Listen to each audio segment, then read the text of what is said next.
조갑제 TV 시청자 여러분 안녕하십니까? 2021년 11월 2일 오후 4시 49분입니다. 지금 진행되고 있는 국민의힘 대선 후보를 선출하는 본경선 당원 모바일 투표가 이게 보통이 아닙니다.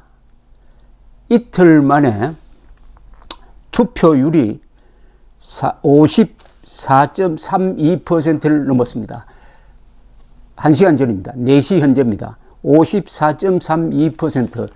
이게 어느 정도 경이로운 기록이냐 하면은 우선 이 투표권을 가진 사람이 56만 9,059명, 막 줄여서 57만 명입니다. 지금까지 당원 투표, 경선 당원 투표에서 최고치는 지난 2차 예비 경선 투표였는데 그때 투표율이 49.94%였습니다. 근데 이걸 벌써 이틀 만에 벌써 넘었습니다. 54.32%, 나흘 동안 합니다. 오늘이 이틀째입니다. 근데 이게 마지막 가면은 한 70%에 육박하지 않을까 싶은데 이 정도로 참여율이 높은 경선 투표율은 지금까지 없었습니다. 이것은 우리나라 정치 역사에서 큰 획을 그을 만한 적극적인 참여라고 볼 수 있습니다. 자, 이걸 두고 이제 윤석열, 유승민, 그리고 원희룡, 홍준표 이런 분들이 다 자신에게 유리한 것이다 라고 이렇게 해석을 하고 있습니다. 국민의힘의 한 초선 의원은 한겨레 기자에게 이런 이야기를 했네요. 높은 투표율은 그만큼 우리 당 경선에 대한 관심이 높다는 뜻이고 민주당보다 우리 후보에 대한 관심이 높다는 것 아닌가. 이후 본투표에서 정권 심판 여론에도 큰 영향을 미칠 것이다 라고 했습니다. 홍준표 의원은 오늘 페이스북에 모두 투표에 참가해 주세요. 어차피 국민 여론조사는 제가 10% 이상 차이로 이긴다. 당심에서도 완벽하게 이기게 해 주셔야 저들이 승복한다 면서 지지층 결집에 나섰고, 부산 시민들을 만난 자리에서도 여러 여론조사를 통해 보면은 대세는 홍준표로 확실히 굳어졌다라고 주장을 했습니다. 윤석열 전 검찰총장은 전날 높은 투표율에 대해 페이스북 글을 통해서 기록적인 투표율이다. 야권의 정치 교체에 대한 희망의 불씨를 당겼던 사람으로서 당에 들어오길 잘했다는 생각과 함께 반드시 정권을 바꾸어 이 나라를 반듯하게 정상화시켜야 한다는 무거운 책임감을 느낀다고 했습니다. 지난 9월 이후 새로 가입한 당원이 약 19만 명인데 20대, 30대, 40대가 절반이라고 합니다. 여기에 대해서 유승민 전 의원은 개혁 보수 이미지인 자신에게 유리하다고 해석을 했습니다.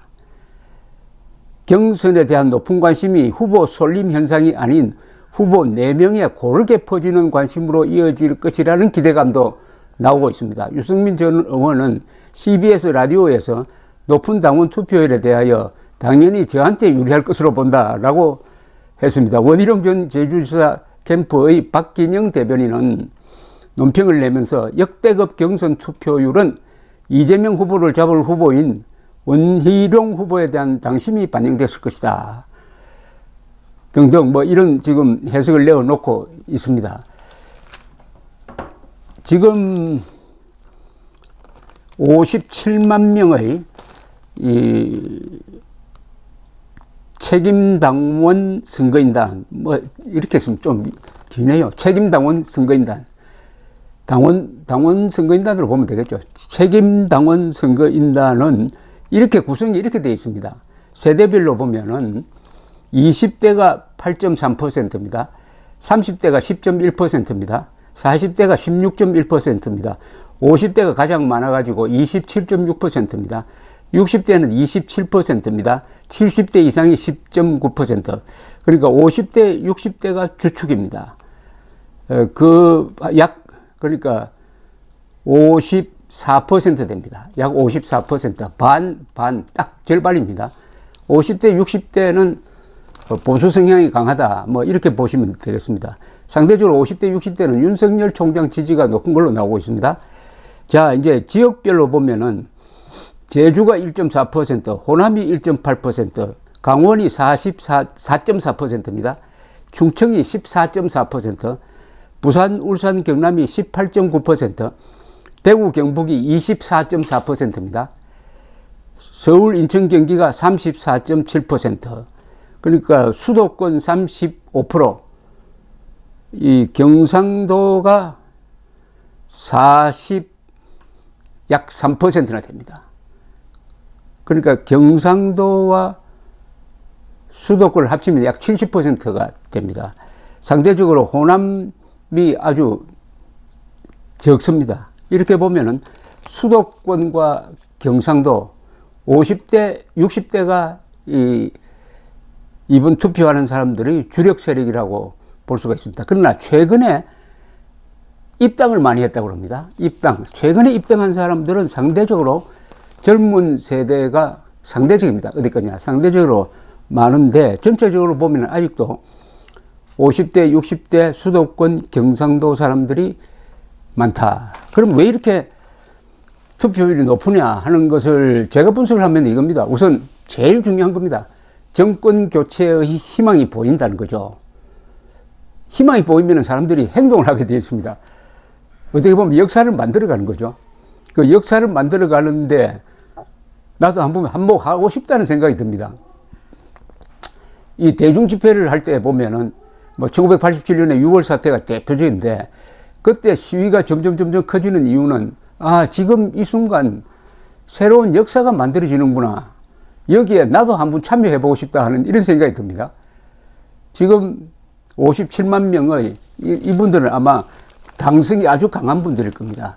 이분들의 생각이 그런 것 아니겠느냐 하는 것이고, 두 번째는 뭐니 해도 이재명 전 지사에 대한 분노 아닐까요? 이재명 전 지사가 대장동 게이트를 국민의힘 게이트라고 뒤집어 씌우니까 저도 화가 나는데 국민의힘 당원들은 얼마나 화가 나겠습니까?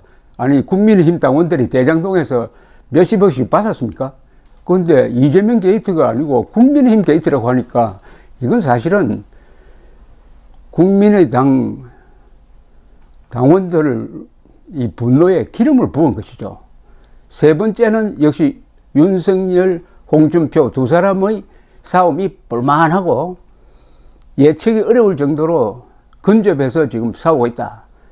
그러니까 양쪽 지지자들이 서로 경쟁적으로 투표를 많이 하게 되었다. 이렇게 해서 아주 기록적인, 요새 말로 하면 역대급 지금 투표율이 나오고 있습니다. 70%에 육박한다. 보통 이 당원 투표 해보면 거의 20%, 30% 정도입니다. 70%라는 것은 바로 이게 정권 교체의 유력한 어떤 징조가 될 수가 있습니다. 왜냐하면은 이렇게 되면은 내년 3월 9일 선거도 투표율이 높아질 가능성이 높습니다. 즉, 분노 투표 플러스 자신만만하니까 이제는 투표한다는 거죠. 자기가 던진 표가 아무래도 사표가 될 것 같다. 내가 뭐 가본들, 투표장에 가본들 대세를 바꿀 수 있겠느냐. 이러면 투표율이 낮아집니다. 그렇지 않고 내가 던진 이 투표가 정권을 바꾸는 효과를 발휘한다 하면은 너도 나도 가게 되는 거죠. 다만 여기에 하나의 암초가 있습니다. 사전투표하지 말자는 캠페인을 벌리고 있는 음모론자들이 여기에 걸림돌인데, 그러나 대세가 결정되면은 그 음모론도 역사의 경류에 흘려가 버리는 그런 면이 있습니다. 일종의 정권 교체론의 쓰나미가 지금 밀어닥치는 그런 느낌을 받습니다. 역시 대한민국의 민주주의는 역동적입니다. 다이나믹합니다. 감사합니다.